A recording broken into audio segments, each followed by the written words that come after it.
Broadcasting from Detroit's Cass Corridor, it's the Metro on WDET. I'm Tia Graham. The city of Detroit and its history is and continues to connect to larger cultural movements. Yet, most people don't realize the first free National Public Art Museum has its roots right here in Detroit. Charles Lang Freer wasn't born in the city, but moved here for opportunity and economic growth. He turned his Ferry Street home into a living gallery, collecting thousands of American, Asian, and Middle Eastern artworks. He arrived in Detroit in 1880 when the city was on the brink of a cultural boom. The Detroit Institute of Arts opens its doors in 1885. The Scarab Club began in 1907, and the College for Creative Studies traces its roots to 1906 as the Detroit Society of Arts and Crafts. Following the success of his railroad car business, he retired at the age of 47. He became a student of art, collecting, traveling, and amassing an impressive collection.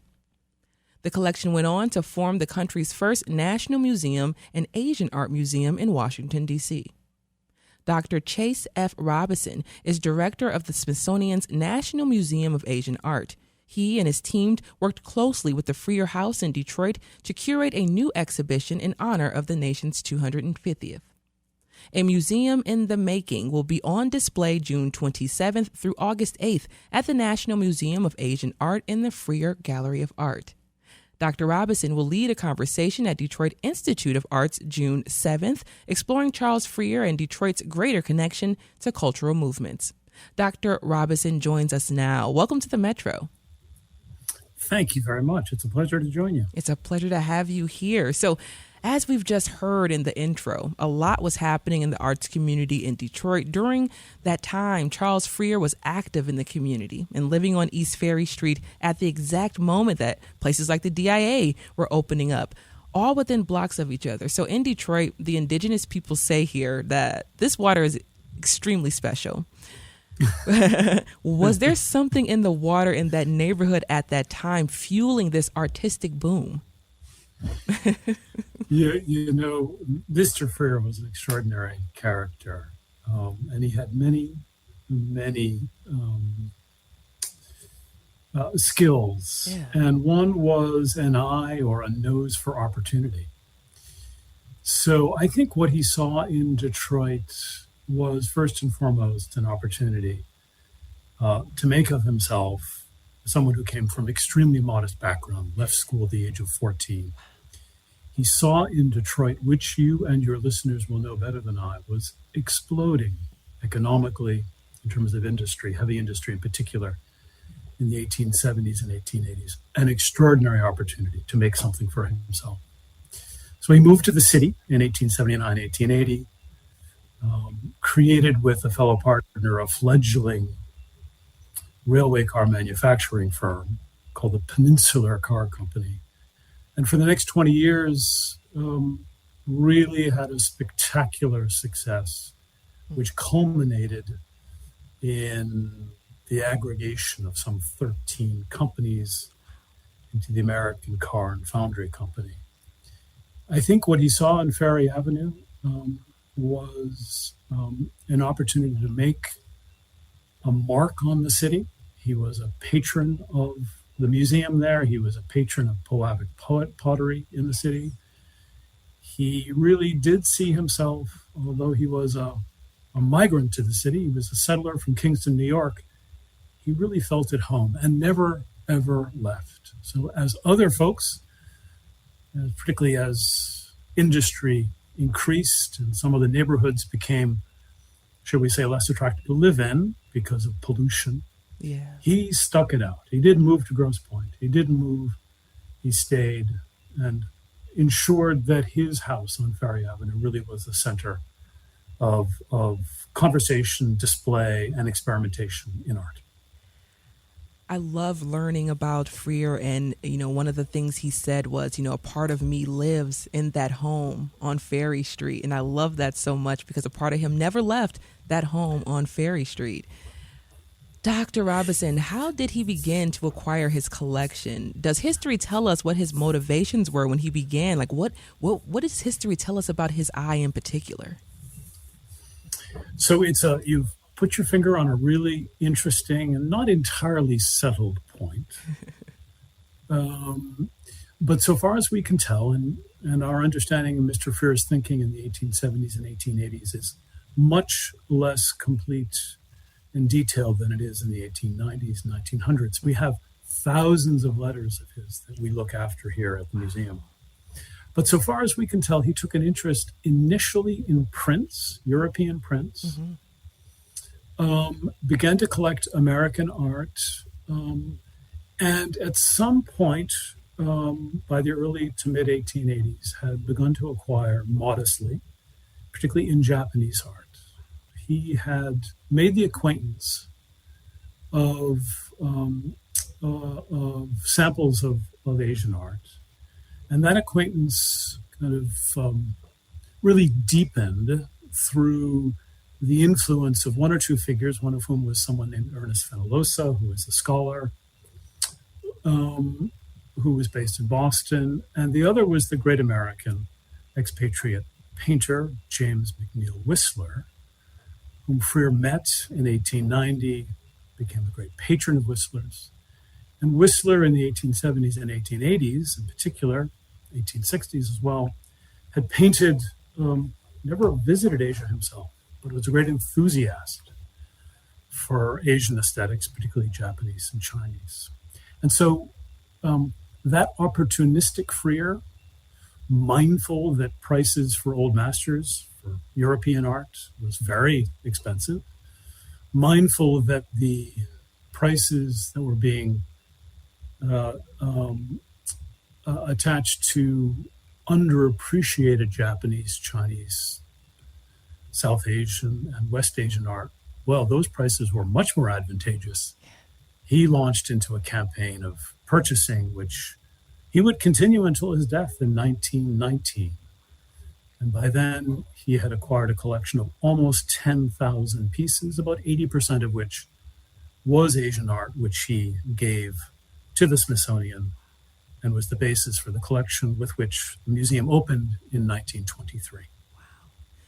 So what was it about his friendship with artist James McNeill Whistler that opened the door, allowing Freer to become a collector of Asian artworks? So I think the advice that Whistler gave him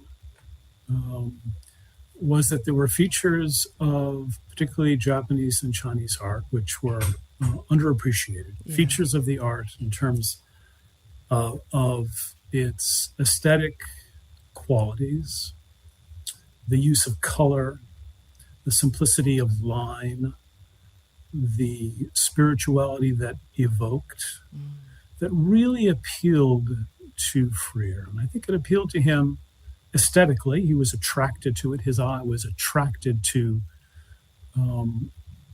the commonalities between what's called in the American aesthetic tradition tonalism and certain features of Asian art. But I think he was also attracted to what appeared to him as the traditionalism, particularly again of Japanese and Chinese art. He was living at a time, Mr. Freer was, of enormous social, economic, industrial, cultural change. And I think, especially through his travels, he went to Asia no fewer than 5 times, spent months traveling in China and Japan, visited Egypt 3 times. He was an indefatigable traveler. And when he traveled, he would write letters to close friends. And what he saw in those societies, at least some parts of those societies, a world which is vanishing, a world of traditional art, a world of traditional attitudes, which he as an industrialist found, I think, comforting as his own life was changing, as Detroit was changing, as America was becoming modern.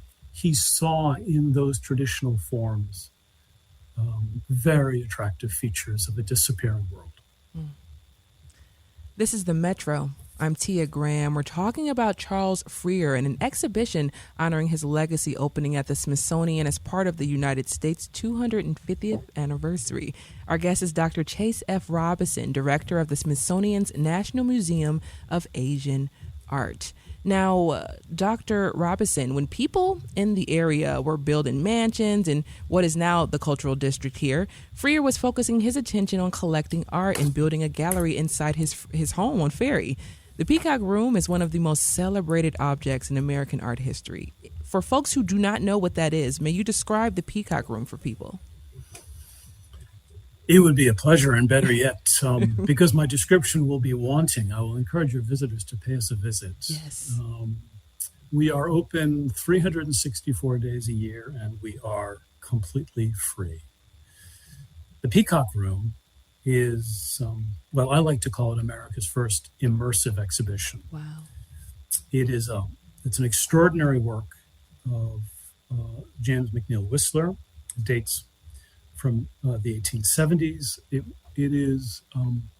It's a room that was painted in gold and blue and turquoise, ceiling and the walls. The walls are made up of leather.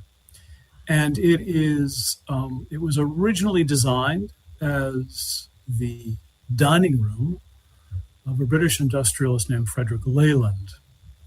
And Leyland saw in his collection of blue and white, mainly Chinese ware, an opportunity to show off his taste. And so he commissioned Whistler to paint his dining room with shelving to show off his collection of blue and white. To make a long story short, Whistler, having done a fantastic job creating this extraordinary and immersive experience in which ceramics were displayed within this fully painted interior, the two had a falling out. Oh, no. Leyland eventually passed. The Peacock Room, which had been the object of all sorts of press attention from the moments of its creation, the British press was very exercised about what would happen to the Peacock Room upon Leyland's death. The auction in which it was sold, all sorts of stories and rumors circulating. Mr. Freer purchased the Peacock Room. He originally had some misgivings, but he purchased the Peacock Room, had it disassembled. This is in 1904. And by 1906 and 1907, it was reassembled in a bespoke, specially made annex in his house on Ferry Avenue. And it really became a tourist site. If you read guidebooks from, say, 1910, 1913, Bedeker's, really important guidebook, they say, if you want to visit one of the best private museums in the country, go to Mr. Freer's house in Detroit on Ferry Avenue and visit the Peacock Room. Wow. So it was a point of pride for Detroit. It was a point of great pride for Mr. Freer, although he did, it must be said, he complained sometimes about the crowds. And he put in place a ticketing system. Admission was free, wow. But he put in place a ticketing system and would, in private, kind of grouse about the crowds who were making life uncomfortable for him. And stayed there until 1919, when, again, with the rest of his collection, upon his passing in 1919, it was packed up, moved to Washington, D.C., and now, as I said, is a great feature for visitors who visit the museum here in D.C. I love the idea of him having a ticket stand out there for folks to come in and see that. Dr. Robinson, at one point in time, though, during World War I, the collection almost didn't make it to the National Mall. It remained in boxes and deconstructed, and I'm talking about the Peacock Room in particular. And it also just went through so many different battles, whether it was the Smithsonian's own board at that time who didn't want to accept the collection. How close were we not to not getting this gallery in the first place? Well, it's hard for us to imagine. The Smithsonian now has an extraordinary portfolio of institutions, most here in Washington, D.C., but also a presence in New York, a presence in Cambridge and Boston, a presence in Panama. It is the world's largest research and museum complex, which covers art, technology, science, the National Zoo, history, and culture. That's the Smithsonian in 2026. That's the Smithsonian that we celebrate as we celebrate America for this, the 250th. But if you rewind back to 1901, 1902, 1903, by which time Mr. Freer had taken the decision that he wanted to give his collection to the nation. He wanted his own museum on the National Mall to showcase his collecting and his taste. Well, at that point in 1902, 1903, the Smithsonian really was not known for art and culture. It was very much an institution organized around science and technology. And so there was a lot of back and forth. In fact, there's an event which reads a little bit as farce when a small delegation of Smithsonian regents paid a visit to Freer's house in Detroit. And they were utterly baffled by the collection of Asian art. They couldn't make heads or tails of it. These were scientists. Alexander Graham Bell, for instance, so-called inventor of the telephone. So they were utterly baffled by this collection. They didn't know much about art. They found Mr. Freer, I think, a bit pedantic. Mr. Freer was very enthusiastic about his collection, much more enthusiastic than they were. And so there was a lot of back and forth. And finally, it took the intervention of the president himself, Teddy Roosevelt, to step in. Roosevelt himself had some connections, did not know Freer very well, but certainly knew those in Freer's network, had some understanding of Asian cultures, and really insisted that the Smithsonian accept the gift, and more or less twisted the arms of the Smithsonian regents. Of course, at the time, it was controversial. There was some debate, but in retrospect, we owe it to Mr. Roosevelt for ensuring that that the Smithsonian and the country did accept the very generous gift of Mr. Freer. Wow. Loved learning that history. Thank you so much for sharing that with us. You're listening to The Metro. I'm Tia Graham. My guest is Dr. Chase F. Robinson, the director of the Smithsonian's National Museum of Asian Art. We're learning a little bit more about Charles Freer and his collection here in Detroit. Sunday, June 7th at Detroit Institute of Arts, Dr. Chase Robinson will have a conversation about Detroit's contributions to cultural advancements in the arts. When we return, we'll continue to discuss Charles Freer, his collection, and cultural preservation through the arts. You all stay right there. We'll be right back. This is WDET.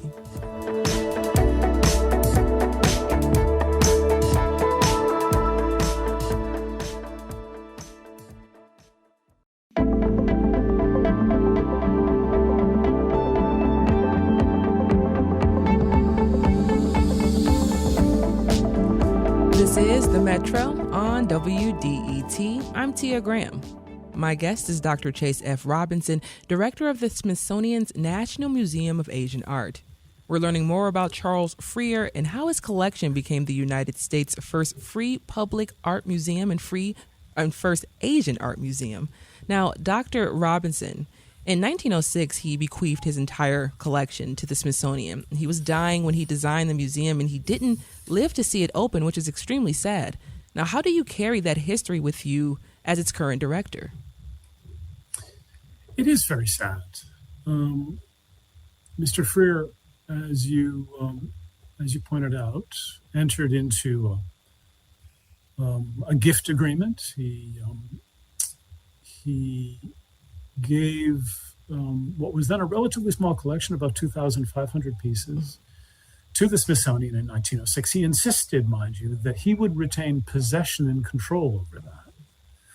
And so between 1906, when that gift agreement was entered into by Freer and the Smithsonian, and his passing in 1919, he continued to collect, continued to build out his house on Ferry Avenue, adding exhibition space, Starting in about 1913, 1914, the gift agreement had called for the construction of a gallery after his passing. But by 1913, 1914, his health had begun to decline. He'd suffered a stroke in 1911. His health had always been variable. He was given to bouts of exhaustion and nerves, and would often take to the countryside to take long walks in the mountains. But starting in about 1910, it really took a turn for the worse. He had a stroke, as I said. Yes. And by 13 or 14, two or three things were in place. One was, I think he'd had, at that point, some intimations of his mortality. Number two, he'd gained, I mentioned earlier that the Smithsonian was, at that point, inexperienced, didn't have an art museum. He'd gained more trust, had built out networks, had visited DC numerous times. So he began to work with an architect named Charles Platt, who, interestingly enough, came from a background in garden design, had never done a commission of this size. And they began to work together. And what makes the fact that Mr. Freer never saw the museum so poignant is that he had a really strong hand in its design. Yes. There's all sorts of correspondence that survives between the architect and Mr. Freer, designing the appearance of the building, distribution of space, the size of galleries, even down to the casework. Mr. Freer, we would now say, was something of a control freak. Construction began in 1916. It was paused, delayed by the war. So by the time that Mr. Freer passed in 1919, it was pretty close to completion, but he never actually saw it himself. So Mr. Freer gave really three things to the country. One was a collection. Number two, the funds to build the Freer Gallery of Art, which, as your viewers, I hope, can come and see, or your listeners rather, an extraordinary, beautiful building. And then third, resources to underpin the museum's growth. So we started with a collection of about 9,500 works. We now have just short of 50,000 works. Wow. And is it true that he sketched a loose design of the museum on a napkin? He sketched one of three or four early designs on a scrap of paper sitting in the Plaza Hotel in New York. He, as I said earlier, he never sold his house in Detroit. He never left New York, never left Detroit. It remained his home, his collecting center, in many respects, the center of his network of friends. He did, though, stop living in the house. And he lived in a series of hotels in Detroit, including the Statler. But by 1919, his health had really failed. Towards the end, he died in September of that year. Starting in 1918, early to 1919, he was requiring nursing, if not full-time, then certainly occasional. And so he began to spend time increasingly in New York hotels, and his favorite was the Plaza. And yes, there is this sketch, which we can imagine his writing out spontaneously, sharing his ideas. This will be earlier in 13 or 14, with the architect as they were brainstorming of what his museum would look like. You have to imagine a National Mall, which is now filled with federal buildings, beautifully landscaped. Imagine that at that point it was empty. Yes. And shall we say, much less refined and finished and formal than it is now. I mean, we can go on and on about design and architecture. Honestly, the city of Detroit is filled with beautiful architecture that we've been able to preserve here. And I'm thinking about preservation of culture through the arts. You're a scholar of Islamic history, leading an Asian art museum. What drew you personally to Freer's story, and how much does his vision intersect with your areas of study? Well, I appreciate that question. I think the reason I appreciate it is that we all have our COVID stories to tell, don't we? Yes, we And do. uh, and part of my COVID story was the museum was shut down. We were all working remotely. Um, but I've always had a research itch, and I began to work on one particular feature of Freer's life, which was his visit to Egypt. Yes.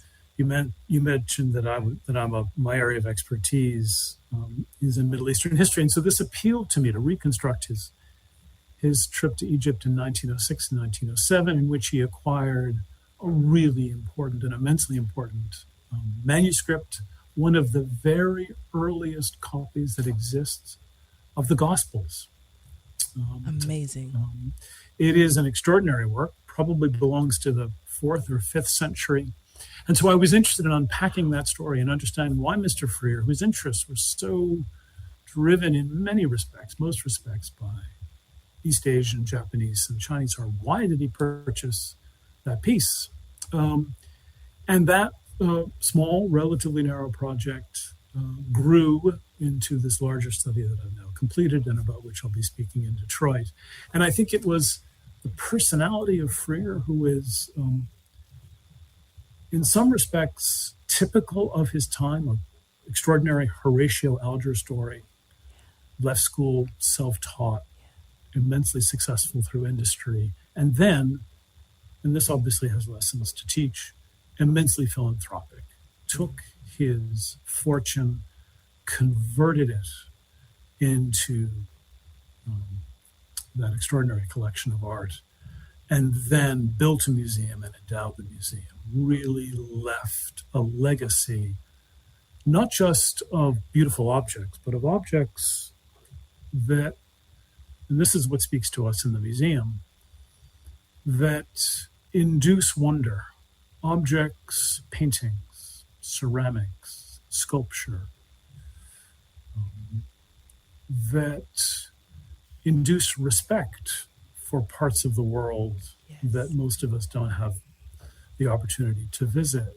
So in the Ferry Gallery of Art, when it opened in 1923, was the world in some sense in miniature. A world made accessible through his generosity, an opportunity to teach and to learn. And so in that sense, the mission of the museum and the story of Freer are both personally compelling, but I think really an important lesson for us as a nation to recall. Yes. And you just spoke about it, and you talked about those gospels, those original gospels that he was able to add to his collection. He collected objects from all over, including the Middle East, at the time when the Western world's relationship with that region was truly based on extraction at that time, extraction of resources, extraction of cultures. And as a museum leader yourself, how conscious are you of that historical fact, and how do you work against it? There is a really important history of collecting. It begins in the 19th century and carried through much of the 20th, which can be described in that powerful term that you used of extraction. Mm-hmm. Now, in the case especially of European museums, a lot of that extraction was a result of colonialism, direct political, economic control over, as you will know, large parts of Africa, the Middle East, West Asia, South Asia. Yes. In the case of our collection, there are different forces at work. America was not a colonial power the way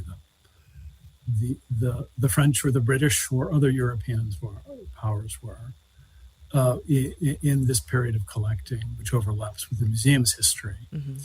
But of course, Mr. Freer had market power. Mr. Freer was a very wealthy man, traveling with the power of the US dollar.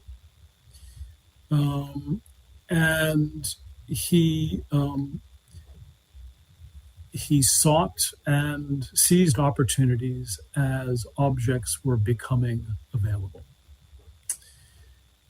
You ask an important question about how we as a museum, and the same question could be put to other museums, how we make sense of our past. Yes. And our museum is, I'm very proud to say, doing its very best not only to acquit itself of both the legal and the ethical responsibilities that we have, but also to show some international leadership in terms of research. So an example or two would be the Smithsonian, starting in 2022, has issued a shared stewardship. This is a bit technical, but it's called a shared stewardship and ethical returns policy.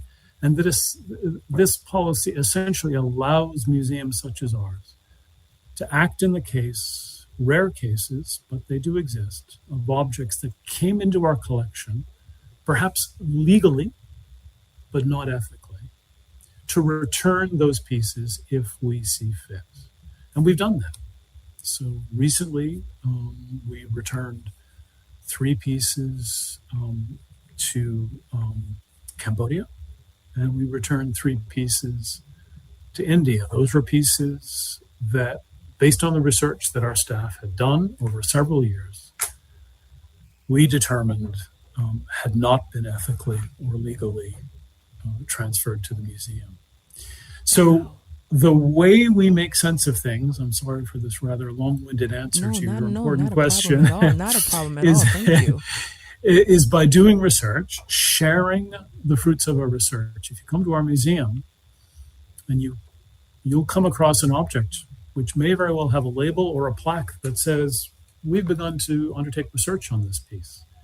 We're a little bit unsure about its provenance, that's the technical term for its origin, how it made it to the museum. And we're carrying out research, and we will be acting according to the fruit of that research. In the case of those 6 objects, we determined, as I said, that they had come to the museum in circumstances that we could not reconcile with the values that we have. We entered into discussions with the countries of origin in both cases. And the point that I like to emphasize is that this is not, as it's sometimes thought when it comes to return of museum objects, this is not a zero-sum game. Yeah. We enter into these discussions on the basis of research that we've undertaken. We share that research freely. We introduce the topic. We generate trust. And we find ourselves having opportunities for collaborative research, for staff exchange, for long-term loans, for any number of opportunities that enrich not only our own collection and our own research as scholars, but also the public understanding of, say, the Khmer art and culture of Cambodia. So it's an important point that I feel duty-bound to emphasize, which is that on those rare occasions in which returns take place, they do not result, in my experience, in a net loss to the institution in question. They, in fact, open up opportunities. First and foremost, they, I think, exemplify the values that we as stewards of cultural heritage, that we want to exercise. Honesty, transparency, ethical collecting standards. Those are hard, but really important. This is The Metro. I'm Tia Graham. We're talking about Charles Freer and an exhibition honoring his legacy opening at the Smithsonian as part of the United States 250th anniversary. Our guest is Dr. Chase F. Robinson, director of the Smithsonian's National Museum of Asian Art. Now, you've outlined how the museum is returning some of those pieces. How do you balance that with the way the pieces were acquired in the first place, Freer included? So the answer to that question could be found online in material that we make available. But most importantly, it's to be found in our collection and in our galleries. So, for instance, I will say when you come to the museum rather than if. Yes. You could find yourselves in Gallery 9, which tells the story of Mr. Freer's network. It tells the story of how Mr. Freer went about his collecting, especially in the 1890s, Yes. 1900s, and early 19-teens. And what it shows him is operating within a network of dealers, of collectors, of artists. What you find is someone who learned a great deal. I think it's in large measure because he was self-taught that he remained a curious person throughout his life. He learned a great deal from fellow collectors. He learned a great deal from collectors in Japan about what they valued by way of Japanese art. And he purchased from dealers in New York or dealers in Paris, but he also forged relationships with dealers and collectors in Japan, in China, in the Middle East. I mentioned that he visited Egypt several times. He had a close relationship with the dealer in Egypt. He had close relationships with dealers in Syria. He built relationships. And elsewhere. So it was, he was, if not unique, certainly distinctive in building relationships such that he had access to the very best pieces that were available. And in many respects, he also supported enterprises. So, for instance, fledgling importers, fledgling dealers from Japan who were just establishing themselves in the States. He made no interest loans. He did his very best to ensure that appreciation of Asian cultures was enhanced through his investments. And I should say, although he held to some, shall we say, traditional views. Yeah. In some ways, he was what we'd now call an internationalist, even a progressive. So, as you will know, the Chinese Exclusion Act Yes. Was really a stain on American history. And he came out forcibly against it after visiting China in 1910, 1911. At that point, he was really a significant public figure who had very considerable experience in China, very considerable experience internationally.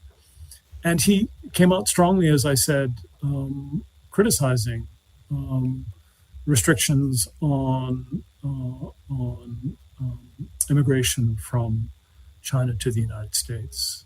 And that position was, of course, controversial. It was a position that he took because I think he felt on the basis of the relationships, the friendships that he'd built over decades, he felt a kind of shared humanity. So, as I said, in some respects, a conservative man, in other respects,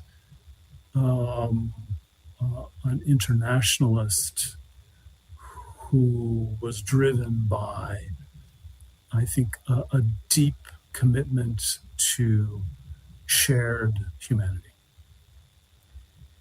You're listening to The Metro on 101.9 WDET. We're going to take a quick break and return to this conversation. This is The Metro.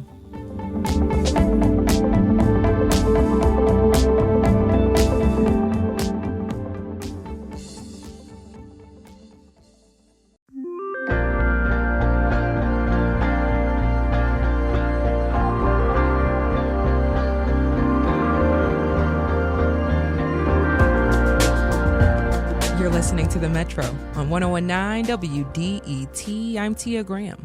We're talking about Charles Freer and an exhibition honoring his legacy opening at the Smithsonian as part of the United States' 250th anniversary. Our guest is Dr. Chase F. Robinson, the director of the Smithsonian's National Museum of Asian Art. Now, I want to jump into this conversation because we were talking a little bit about, giving those objects back, those cultural objects back, repatriation. There we are. Yemen, which is, got to get that one out there. But Yemen, which is currently experiencing a humanitarian crisis. In 2023, the Smithsonian agreed to give back 77 significant Yemeni artifacts, and the Yemeni government accepted and then asked the museum to hold on to those artifacts because of what was going on in their country. What does it feel like to receive that kind of responsibility? Is it heavy knowing that the museum is considered a safe space like that? It is heavy, but it's one that we embrace. The story of that arrangement is I think one that is not only intrinsically interesting, but it's also one that has opened up other opportunities. So, for instance, colleagues in other museums contacted us. To make a long story short, the State Department and the FBI, and law enforcement officials contacted us, not about pieces in our collection, but about pieces that had been interdicted. And these are pieces that had been smuggled from Yemen. Oh, no. The vast majority were small stone, you could call them headstones. They were small funerary tablets, dating from about 2,000 years ago, dating from the first century, when this may be hard to imagine now, country of Yemen, which has been torn by civil war for decades. Yes. Civil war and dissolution of security, which has made vulnerable its cultural heritage. Well, 2,000 years ago, it was at the heart of a trans-regional trading network. And as a result of that network of trade was a wealthy region of the Middle East. So there was, because of the circumstances over the last 2 decades, there has been, regrettably, an active illicit trade in antiquities from Yemen, smuggled out. And the fine work of law enforcement done by our colleagues in the FBI and Homeland Security interdicted this trade. For instance, to give an example, 9 of the pieces that came into our collection were pages from what is almost certainly a Quran, the Islamic holy book, that date from the 9th century. These had been placed behind a photograph, a framed photograph, and sent from Yemen to an address in the United States. Wow. And again, our excellent work of law enforcement, they interdicted the piece. This package discovered, indeed, that it was antiquities that were being illicitly traded. So the State Department and the FBI approached our museum, along with the government of the country of Yemen, asking whether, given the circumstances which remain difficult in Yemen, whether or not we would be willing to be stewards of these objects. So formally, the objects have now been legally repatriated to Yemen, where they belong, from where they had been smuggled. So legal ownership resides with the Yemeni government, but we bear the responsibilities of the National Museum of Asian Art to display and to look after and to research these pieces. So the exhibition that we have up and will be up for the next couple of years still tells the story of Yemen in the first century, as I was describing, a center of culture, of wealth, an entrepot of trade. But at the same time, it also tells the story of the illicit trade of antiquities, and how interdiction takes place and how museums can play a role in ensuring not only that objects are repatriated as need be, but also that the public come to a fuller understanding of the scale of that trade. And it's very difficult to measure, but it is very considerable and happening to this day. Every day, every single day. That's right. Now, we're down to the wire here of our conversation, so I want to make sure we bring it back home and remind folks that you are going to be in town very, very soon. But Charles Freer is originally from New York. As we stated in the beginning, he spent a significant part of his life in Detroit, even past here. Does Detroit have the right to claim Charles Freer and his contributions? Absolutely, it should. And we will be doing that ourselves. So the exhibition that we're opening here at the museum in late June 27th, a museum in the making, it very much speaks to that point. It speaks to the fact that Mr. Freer was collecting in the 1880s and 1890s, all the way through, as I said, until 1919. And he was doing that from his base in Detroit. He was convening conversations, researchers. He was experimenting in how to display his objects. He had mount makers, we would now call them conservators, working in his house. So his residence on Ferry Avenue, Ferry Street, was very much akin to a laboratory in which he was thinking through how to collect, how to display. And so in that sense, it's an unwritten part of the museum's history and Mr. Freer's history that we are delighted to be working on with our colleagues at the Freer House, which is, as you'll know, now part of Wayne State University. So it's a lovely opportunity to draw attention to the great work they're doing at the Freer House and the really extraordinary asset and resource that is the Freer House in Detroit.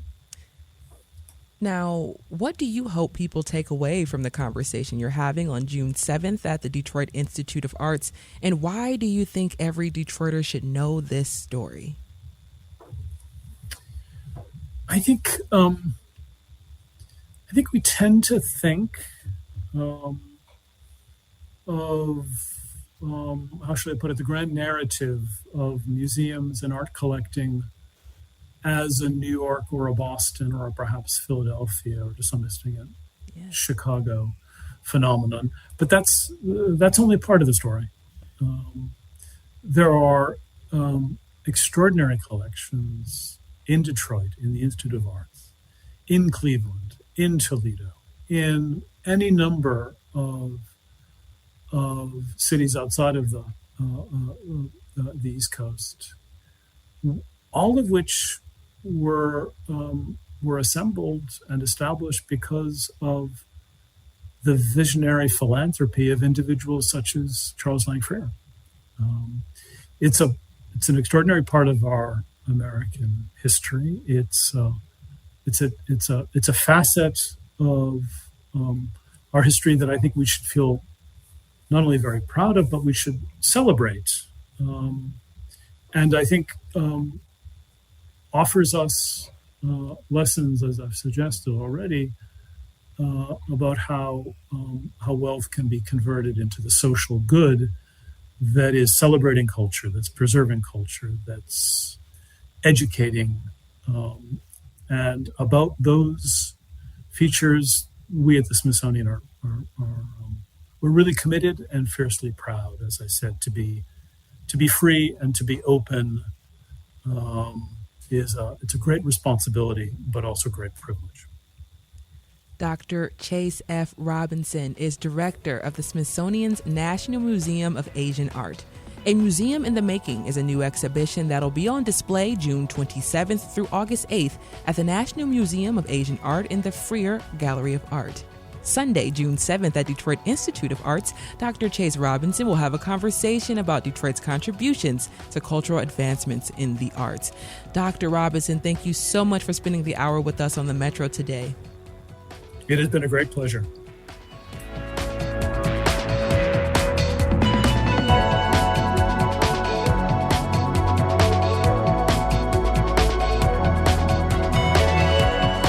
That's That's it for The Metro. The Metro is hosted by Robin Vincent and me, Tia Graham. It's produced by Sam Corey, Carey Jr. II, and our engineer is Nate Bender. Our senior producer is David Lyons. You can find all of our conversations you hear on the show at wdet.org/metro, or just find The Metro Podcast on Apple Podcasts, Spotify, or YouTube.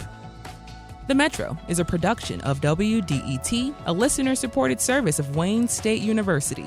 And this is WDET-FM, Detroit Public Radio, your connection to news, music, and conversation. Have a great day.